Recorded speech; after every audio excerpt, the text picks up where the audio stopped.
Jodi a de l'eau nan je ap koule tan kou la pli. Ke nou lou, nou sentiyon vide nan la vi. Ou te soleil ki tap klere sou chemen nou. Koulye ase silans ki chita bo kote nou. Chaque parole ou te conditionné dans nos oreilles nous. Chaque sourire ou te bail gravé dans l'esprit nous.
Personnel, au nom de ma famille, au nom de la grande famille Châteaurois,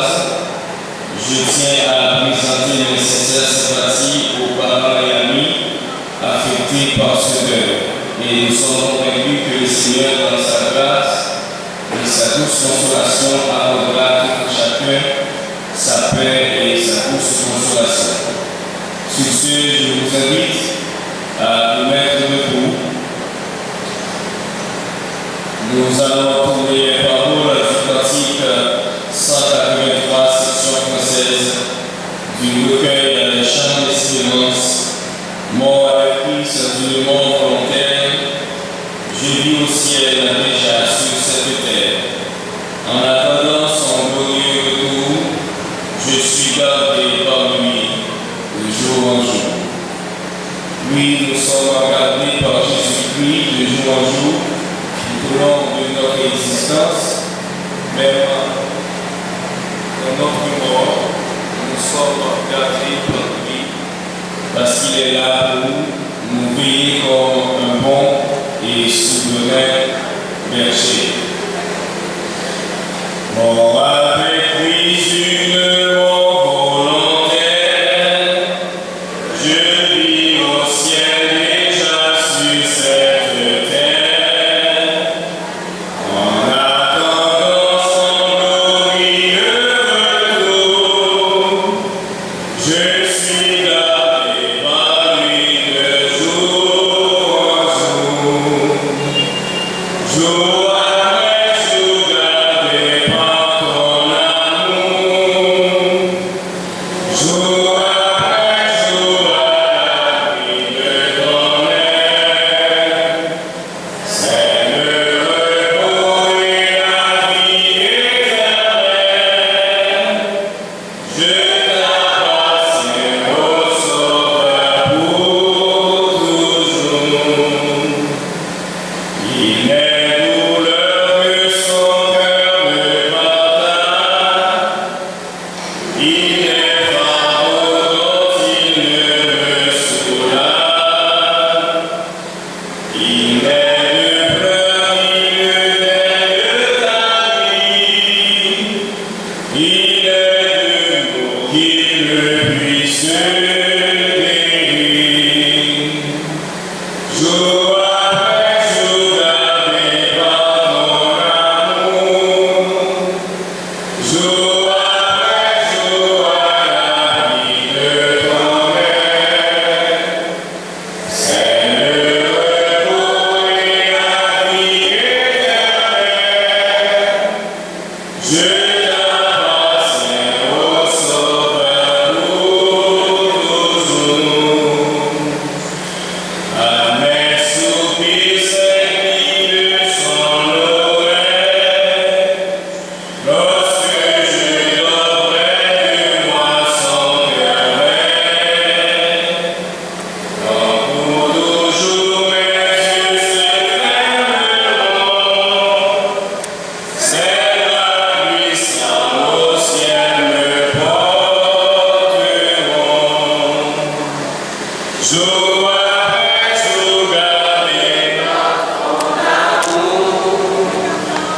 Jour après jour à l'abri de ton aile. C'est le repos et la vie éternelle. Je t'appartiens au Sauveur pour toujours. Avec l'amour, nous allons écouter le nom du Seigneur. Père, en Jésus-Christ, toi qui règnes dans les cieux et qui habites dans une lumière inaccessible, que nul ne peut percevoir, toi, Seigneur, qui es le Père de toutes les familles de la terre. Nous nous approchons ce matin pour te glorifier et pour t'exalter pour tout ce que tu as accompli dans la vie de cette famille d'Imézil. Merci pour tout ce que tu as accompli dans leur existence. Nous te glorifions et nous t'exaltons, Seigneur. Nous te rendons gloire pour tes compassions envers eux. Nous t'exaltons, Seigneur. Nous te magnifions pour l'accompagnement que tu leur donnes. Et tu nous as permis d'être ici ce matin pour rendre un dernier hommage ou pour participer aux obsèques de notre professeur Elle a vécu avec nous 79 ans et au terme de ces années, tu as décidé de la ramener vers toi. Et nous, Seigneur, nous n'avons autre chose qu'à faire que te louer, t'exalter, te glorifier, comme tu nous as appris par la vie de ton bien-aimé Job. Et nous déclarons l'Éternel a donné, l'Éternel a ôté, que le nom de l'Éternel soit glorifié. Nous voulons te remettre à ce moment et qu'il te plaise aux yeux de nous assister durant cette cérémonie. Accorde la consolation à tous ceux qui pleurent le départ de ta servante. Guide-nous, Seigneur, durant cette cérémonie et que tu sois l'officiant par excellence. Nous voulons que tu déposes tes empreintes bénies sur ce moment et qu'il soit pour nous un moment de bénédiction et de consolation. C'est la prière éternelle, Dieu, que nous t'adressons au nom et par le mérite de ton Fils Jésus-Christ. À lui revient la gloire, l'honneur, la puissance au siècle des siècles. Amen. Merci. Vous pouvez vous asseoir. La musique sacrée joue un rôle extrêmement important dans la vie chrétienne et particulièrement dans une circonstance pareille. Dieu utilise toujours de la musique sacrée pour adoucir les cœurs, consoler les affligés et donner à ceux et celles qui sont dans la peine la consolation. Donc la chorale Nouvelle Jérusalem est avec nous ce matin encore, justement pour glorifier le Seigneur et célébrer la vie de notre professeur Louise même. Donc elles sont là, elle est là, la chorale, pour chanter la gloire de Dieu. Et je l'invite maintenant à présenter son numéro spécial.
forte, patiente, résiliente, combattante et courageuse.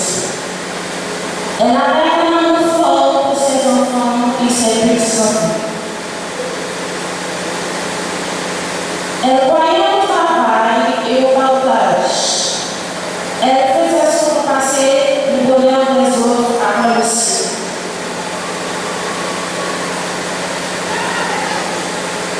Elle a été là pour nous à chaque étape de nos vies.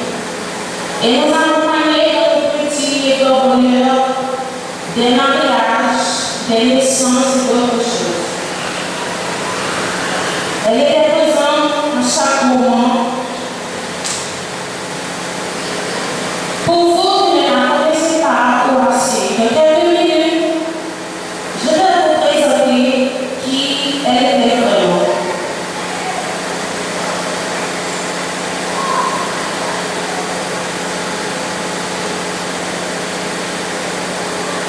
Louise-Mère Dinarzil était faite le 14 juillet 1947, Côte de Fer, spécialement aux hommes arbres. Papa de l'année, Dinarzil et au moins de l'Écosse-Même Camille. Il dénoncissait qu'il est au large Dinarzil. Maman n'a pas vu pour longtemps. Il était censé lever avec papa. Louise-Mère demandait à M. Ritter pour mon Côte de Fer. Il était fait 8 petits.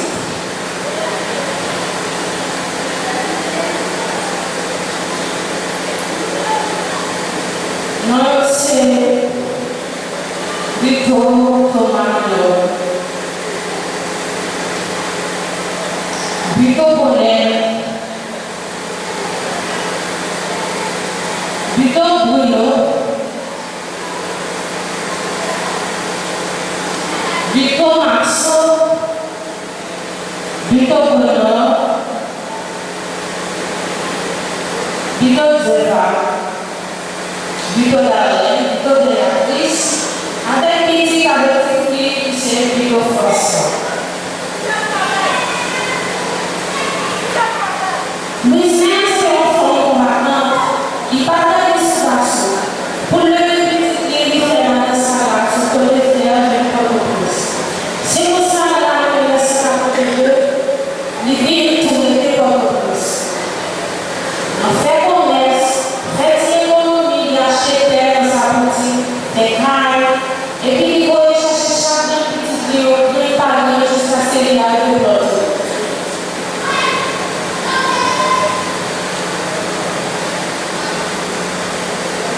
C'est pour ça que continue de travailler. Les bagailles propres pour lui commencer à beaucoup. Il a l'école dans le fait ici. Travaille comme pour le avancer pour personne. Dans l'année 1998, les mêmes commencé par revenir dans le film. Ça va nous empêcher de continuer de travailler. Malheureusement, je n'ai pas continué à regarder les choses.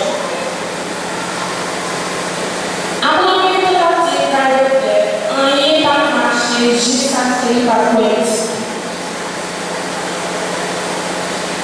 L'idée de chercher dans le carré, on s'amuse même comme si malade. Dans l'année 2015, Louise-Mère était mariée à la maison, à l'âge de 78 ans.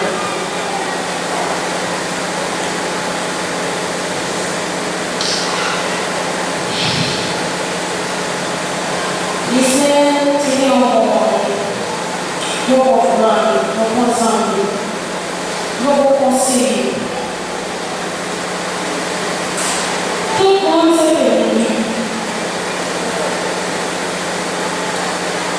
Je dis à l'homme, laissez parler, mais il va jamais arrêter de se sourire, pour déclarer les affaires.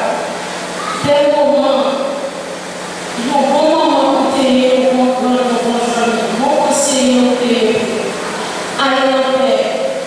Et n'oublie que tu ne feras jamais dans le cœur des ceux qui t'ont aimé comme tu les as aimés.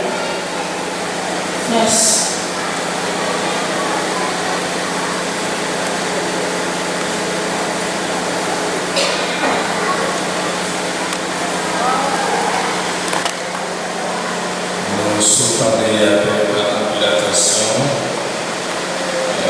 séquence la vie vaillante dame Sarah Luismen de Messine par une bonne famille.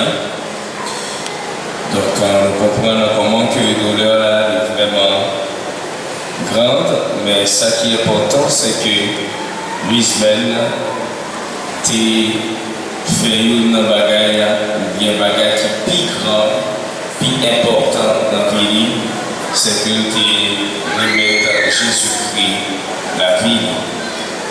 Elle était une servante de Dieu.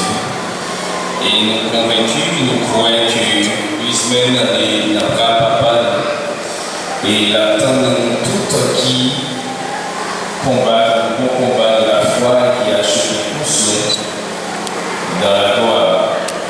Donc il est important à chaque monde qui a participé dans la cérémonie, 1921, songez que à chaque fois que vous venez dans le funérail ou bien un corbillard qui a pas faufilé dans la circulation avec fanfare, on a pas chanté ou bien pas présenter les prestations. À chaque fois que vous passez dans un cimetière, vous devez songer et un jour bien pour mourir. Et c'est ça que la parole de Dieu dit. Les plus importants, les plus avantageux pour vous participer aux cérémonies funèbres que vous allez en fête. Les plus bons pour nous, pour venir dans l'enterrement, parce que vous allez en fête. Vous allez ça, parler de ça, pour qui raison? Parce que leur fête, vous va songer à l'éternité. Mais à chaque fois que vous venez dans l'enterrement, vous devez songer bonjour, après 4 fêtes dans sa vie. Et vous devez penser l'enfant de mourir pour tout le monde. Donc, Luismen était fait choix plus important, choix Christ et non pas Jésus. Il était à nous-mêmes pour que nous fassions ça. C'est le moment que nous entendons la voix de Dieu qui parle ensemble avec nous. Par le touchement de son serviteur Jean-Claude Posséa, le révérend. C'est lui qui va posséder au sermon de circonstances et je lui cède le microphone pour prêcher la parole de la résurrection de Jésus.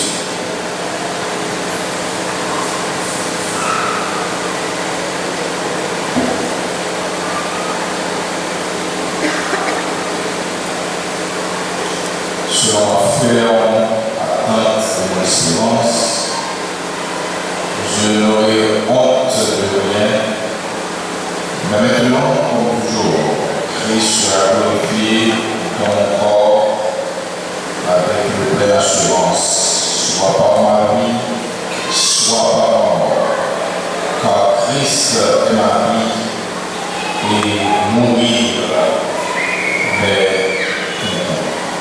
Philippiens chapitre 1er, le verset 20.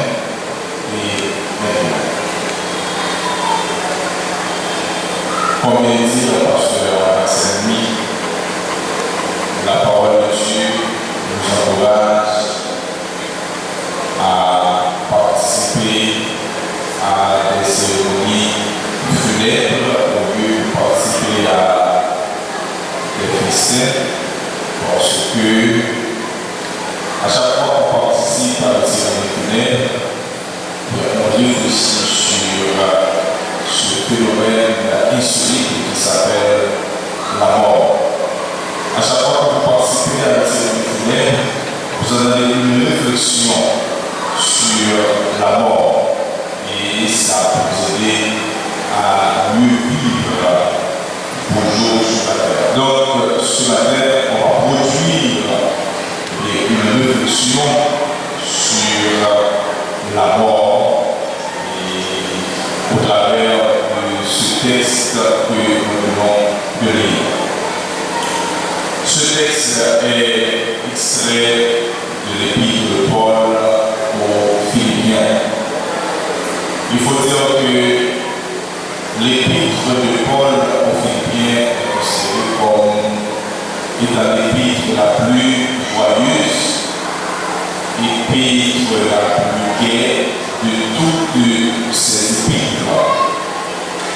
que cette épître fut écrite pendant que Paul fut emprisonné à Rome. Donc c'est l'une des épîtres de la prison. Pendant que Paul est à Rome, Paul avait par une grande histoire qu'il libérait les siens, qu'il libérait ses amis. Donc il était sur le point de mourir. Et tout le monde pensait que Paul allait s'apitoyer sur son sort, le fait qu'il était carcéré. On pensait que la tristesse allait envahir Paul. On pensait que la joie allait totalement l'écarter parce qu'il est en prison. Donc la liberté, c'est quelque chose de naturel. Donc à chaque fois qu'on perd sa liberté, on se sent vraiment mal. Alors que Paul ici est emprisonné, alors qu'il écrit aux Philippiens question de les encourager, question de leur faire comprendre qu'ils doivent se réjouir. Donc on dit que le thème joie est considéré comme un leitmotiv dans cette épître. Donc c'est un mot qui revient plusieurs fois dans cette épître. La deuxième question, d'où vient cette joie dont Paul parle ici dans cette épître? Pourquoi Paul est si joyeux alors qu'il est emprisonné? Pourquoi Paul est si joyeux alors que Paul n'avait pas tout l'espoir et bien qu'il s'élargirait de la prison? Eh bien, en lisant le premier chapitre de cette épître, on parvient à cette conclusion. Donc Paul explique pourquoi il était si joyeux. La réponse est que Christ sera glorifié et dans sa vie et dans sa mort. Et il comprend que la mort lui est un gain, le fait qu'il a Christ dans sa vie. Donc il a pleinement compris qu'avec Christ, la mort physique, c'est le passage d'une vie mortelle, c'est le passage d'une vie corrompue, c'est le passage d'une vie de tristesse, de défaite à une vie de grande et de riche bénédiction. Donc, avec Christ, on va passer normalement par le couloir de la mort physique. Parce que la mort physique, c'est la peine réservée à tout humain. On se rappelle bien dans le jardin d'Éden, lorsque Adam a péché, et Dieu devait donner des sentences à la femme et à Adam et au serpent. Mais quand il s'adressait à l'homme, il lui dit: souviens-toi que tu es poussière et que tu retourneras dans la poussière. Donc, l'homme devait mourir et la mort physique, c'est la conséquence du péché. Donc, l'homme va quand même mourir. Donc, c'est un passage obligé. Mais quand on a Christ dans sa vie, la mort physique, c'est une vie transitoire. C'est comme un pont jeté sur le chemin de votre destinée éternelle. Donc, Paul a juste compris qu'il sera reçu dans la gloire après sa mort. En Luc chapitre 16, la Bible nous donne cette parabole, nous explique cette parabole entre l'homme riche et Lazare. La Bible dit, l'homme riche menait une vie luxueuse sur la terre. Il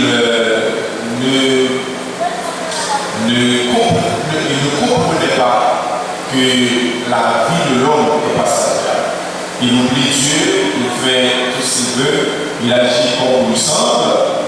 Il n'a pas eu d'éclat pour le Créateur.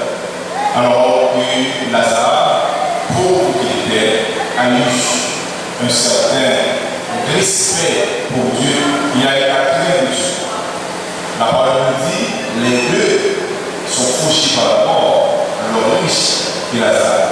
Donc, Lazare, l'homme riche, a été accueilli dans le séjour des morts par des anges déchus, alors que Lazare a été lui-même accueilli dans le sénat par les anges de Dieu. Et là où se trouvait l'homme riche, il souffrait amèrement, si bien qu'il demandait au Père Abraham de l'envoyer Lazare apporter un peu de l'eau pour lui rafraîchir, car il souffre cruellement dans le sommeil. Alors que Lazare se réjouit. Donc cette parole montre que la mort physique n'est pas une fin en soi. Donc après être physiquement mort, tout n'est pas fini. La mort physique n'est pas, après la mort, ce n'est pas le néant, mais après la mort, c'est le jugement. Donc, quand on meurt en Christ, eh bien, la mort physique, c'est une opportunité offerte, eh bien, aux croyants, offerte aux serviteurs, à la servante de Dieu, pour aller recevoir et ce que eh bien, le ciel a réservé pour tous les vainqueurs. Donc, c'est pourquoi ici, dans ce texte, l'apôtre Paul a clairement déclaré Christ est ma vie et mon vie. Quand quelqu'un meurt en Christ, eh bien, les gens n'ont pas besoin de s'affoler, car ce n'est pas une perte. Mourir en Christ n'est pas une perte. Mais mourir en Christ, c'est un gain, car on va se reposer définitivement des travaux et de ce monde. Et bien, on va finir avec les douleurs, on va finir avec les vicissitudes des déboires, et bien, d'ici là. Mes chers frères et sœurs, chers amis, il est important de souligner pour vous que la mort physique est un gain pour ceux qui sont en Jésus. Donc, ce texte s'adresse à tout le monde. Ce texte s'adresse à une catégorie de gens. Ce texte s'adresse seulement à ceux-là qui ont fait de Jésus, leur sauveur et leur Seigneur. Si la mort physique est un gain pour ceux qui sont en Christ, qu'en est-il pour les Écritures? Qu'en est-il pour ceux qui ont foulé au pied le sacrifice de la croix? Qu'en est-il de ceux qui ont méprisé le sacrifice de Jésus à la croix? Donc la mort physique, c'est un passage obligé. Mais la mort physique, c'est une opportunité pour faire et aux chrétiens pour aller jouir de toutes les béatitudes célestes. Mais pour les Écritures, la mort physique, c'est le signe de la défaite éternelle du non-croyant. Quand la Bible nous dit dans la parabole que nous avons évoquée tout à l'heure, quand l'homme riche a demandé au Père Abraham d'envoyer Lazare lui apporter de l'eau pour lui rafraîchir, le Père a répondu. Il y a maintenant aucune possibilité. Donc, toute la possibilité que vous avez eue, c'était pendant que vous étiez vivant. Une fois mort, il n'y a aucune possibilité. Je veux vous dire ce matin, aucune nouvelle, aucun risque, aucun culte ne peut changer votre destinée éternelle après votre mort. L'homme riche pensait qu'on va faire oui. L'homme riche pensait que le destinée a changé. Mais c'était trop tard.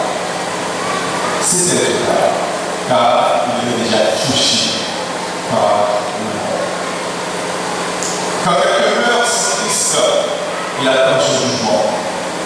Et la parole ne nous parle du jugement devant le grand tribunal. En Apocalypse chapitre 20, donc ceux-là qui n'ont pas participé à la première résurrection, ils resteront pour la deuxième résurrection. Ils sont ressuscités pour le jugement devant le grand tribunal. Et c'est ce qu'on appelle la seconde mort, l'état de feu et le souffle. Paul s'est réjoui dans la prison car Christ est sa vie. Paul n'avait pas peur de la mort. Le chrétien ne va pas supporter de la mort. Car on est né avec un instinct conservateur. D'ailleurs, la Bible nous dit que personne ne doit se détruire. Car le temple de Dieu, c'est Dieu qui en est le constructeur. Personne ne doit le détruire. C'est lui qui détruit le temple de Dieu, le corps de l'homme, et bien l'homme, Dieu qui détruit l'homme aussi. Donc, on n'en a pas ressuscité comme chrétien. On n'en a pas donné la mort. Mais si la mort vient, nous n'aurons pas à nous attendre. Vous savez pourquoi? C'est parce que non seulement nous savons pertinemment que nous devons mourir physiquement, mais d'abord nous savons où aller après la mort. C'est pourquoi apôtre Paul a clairement déclaré ici. Je dis ce matin, je n'ai pas peur de mourir. Je vais mourir. Je sens la mort, mais je sais que je serai accueilli de la part du Seigneur. Mais pour les Écritures, ils seront accueillis dans les bras des anges riches. C'est pourquoi ce matin, je vous invite à réfléchir sur votre prochain pas. Aujourd'hui, c'est le tour de la feuille Lisbonne ici. Demain, ce sera le vôtre. Le mois prochain, ce sera le sien. L'année prochaine, ce sera le nôtre. Donc, chacun pourra répondre à ce rendez-vous. Donc, c'est le rendez-vous universel. On n'a pas la même date de nous. Mais chacun dans le calendrier a un rendez-vous. Aujourd'hui, c'est le rendez-vous de Lisbonne ici. Elle a répondu positivement à ce rendez-vous. J'ai l'impression qu'elle n'a pas eu peur de partir parce qu'elle savait pertinemment qu'elle serait dans la gloire du Seigneur. Connaissez de vous qui m'écoutez ce matin, est-ce que vous êtes prêts à partir? Je me rappelle ces paroles de ce grand fabuliste français, c'est bien Michel de La Fontaine. Il a clairement dit que le sage est toujours prêt à partir. Le sage n'a pas peur de la mort, car il est prêt à partir. Je voulais ce matin que vous saisissiez cette occasion pour réfléchir sur votre prochaine parole. Êtes-vous prêt à partir? Êtes-vous prêt à partir? Paul était prêt à partir parce que Christ est sa vie. Paul était prêt à partir parce que Christ régnait dans sa vie. Paul était prêt à partir parce que, eh bien, Paul vivait pour Jésus. Et vous m'écoutez ce matin. Est-ce que vous êtes prêts à partir? Sœur Gisèle Brésil était prête à partir parce qu'elle a remis son âme à Jésus. Sœur Jésus peut vous épargner des condamnations éternelles de la mort. Car il est venu lui-même porter sur lui le fardeau que vous devez vous-même porter. Il a été mort pour que vous ne soyez pas vous-même mort. Il a connu le Père pour que vous ne le connaissiez pas. Donc ce matin, c'est une opportunité que le Seigneur vous accorde pour réfléchir sur la mort. Et je vous crois que vous allez faire preuve de sagesse, vous allez faire preuve de compréhension pour dire je vais mourir un jour, je vous crois à partir. Et vous terminez, je vais dire que le jour où je vais vous, personne ne le connaît pas. Personne ne le connaît. Le jour où je vais vous voir avec la mort, personne ne le connaît. Ça peut arriver que votre jour est aujourd'hui, alors vous ne le connaissez pas. Ça peut arriver que vous avez rendez-vous après quelques heures, vous ne le connaissez pas. C'est pourquoi, s'il y a une décision à prendre, c'est maintenant. S'il y a une décision à prendre, c'est maintenant. Et le bon sens à sa laisse de suivre les pas de la feu musulmane chrétienne. Et c'est au cœur au Seigneur Jésus, pendant qu'elle était vivante, quand elle est partie, elle n'a pas peur de la mort, car c'est pour elle un bien. Et je souhaite que ce soit pour vous également un bien, la mort. Mais à condition que vous fassiez le choix de Jésus pour votre sauveur et votre Seigneur. Encore une fois, au nom de la même famille, chaque droite, au nom de la famille, et au nom personnel, je tiens à renouveler les sympathies émues chrétiennes à toutes celles et ceux qui sont frappés par ce pas et que le Seigneur vous bénisse. Merci.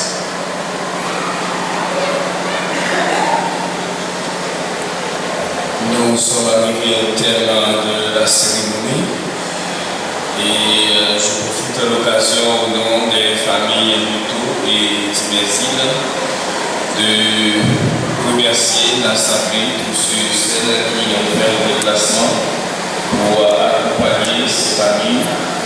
Et je tiens à remercier la chorale et l'ingénieur du son et tous ceux qui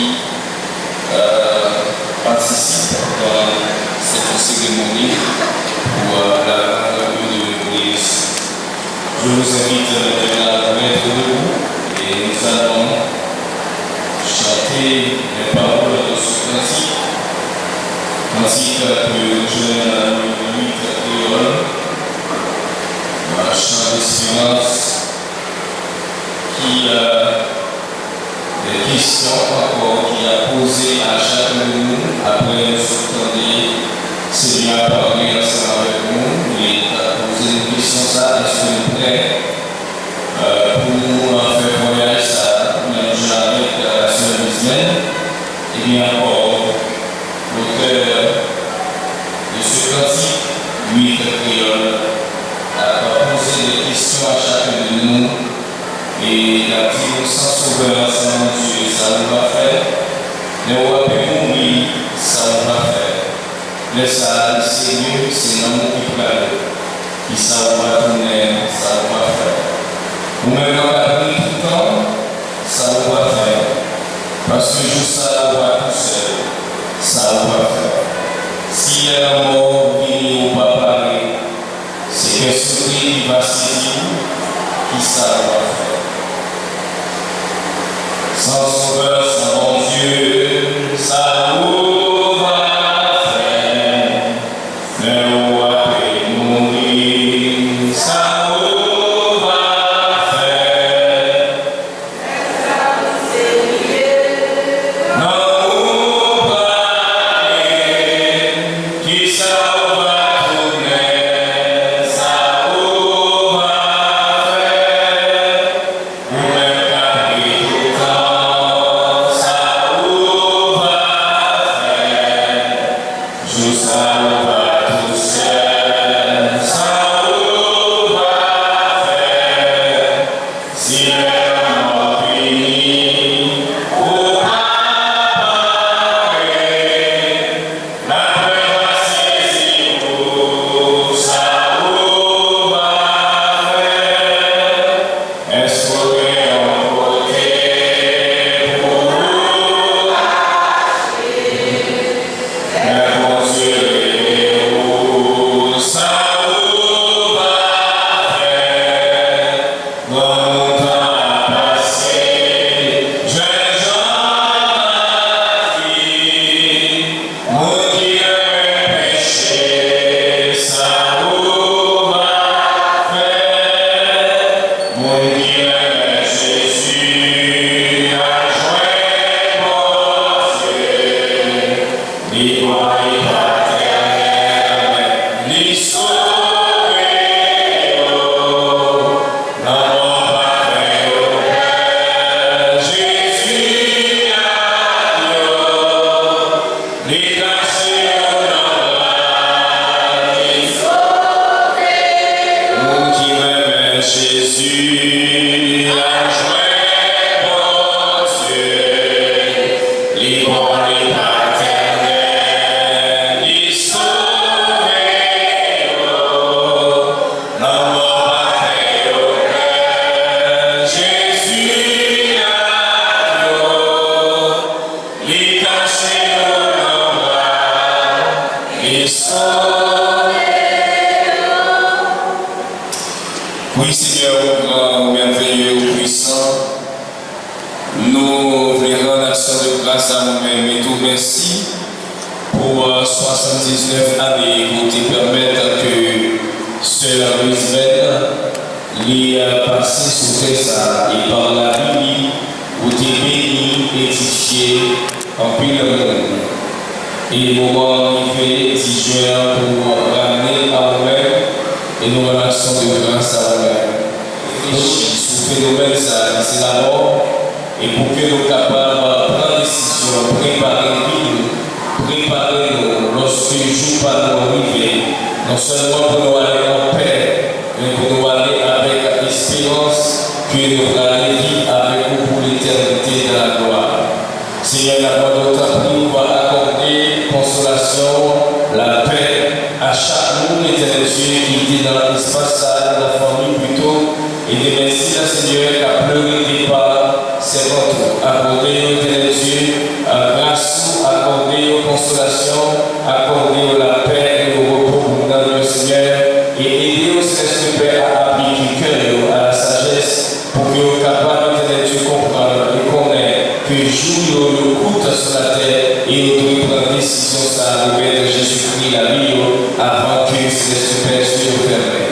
Avec chacun de nous qui va regagner de leur respectif, nous aussi là on va accompagner des poules dans le cimetière. On va avec eux, on va couvrir à la grâce et on va bénir l'assemblée. Ces prières que nous adressons au Père Père Saint dans le nom puissant de Jésus-Christ. À lui seul soit la gloire, l'honneur, la puissance au ciel des siècles. Amen. Il est réservé de nous à la mort de mourir une seule fois, après fois, vient le jugement. C'est bon Dieu, au ciel là, de votre grâce, miséricorde, bonté et consolation sur la vie chacun de nous, et que nous la paix, le repos d'esprit, et que vous consolez chacun de nous en Jésus-Christ, à lui seul sur la gloire, l'honneur et la puissance en conserver les siècles. Amen. Allez. Nous, l'amour pas bien, effacer un des de nous. Ou pas jamais mourir dans quête nous, nous écrit dans nous, même si on quitte ça, le ciel là n'a rejoint nous yon jour là. Dormi en paix, sans vie moins, bon Dieu l'ouvrira pour le ciel là.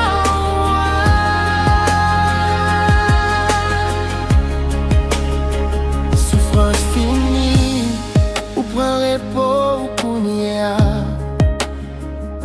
Pas gain douleur encore, pas gain chaille sous épaule ou là. Nous songeons rire ou nous songeons voir ou nous songeons gens ou t'es qu'on consoler nous. Chaque trace ou qui te sous tes ça, pas jamais petit. Histoire ou vivre nos mémoires famille. Même si nous crions jodi à notre tristesse, nous qu'aimons la foi.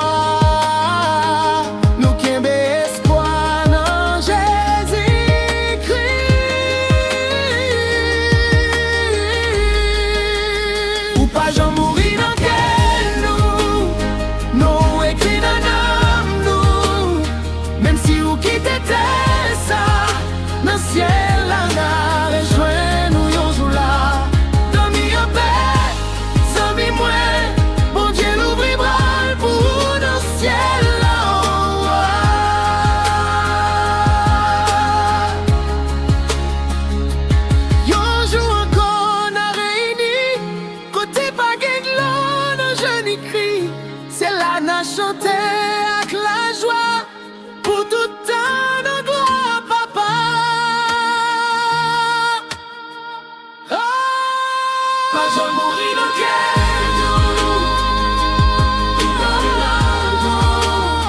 même si vous quittez ça, ciel là n'a rejoint nous yon jour là. Dormi en paix, sans vie moins, bon Dieu l'ouvrira pour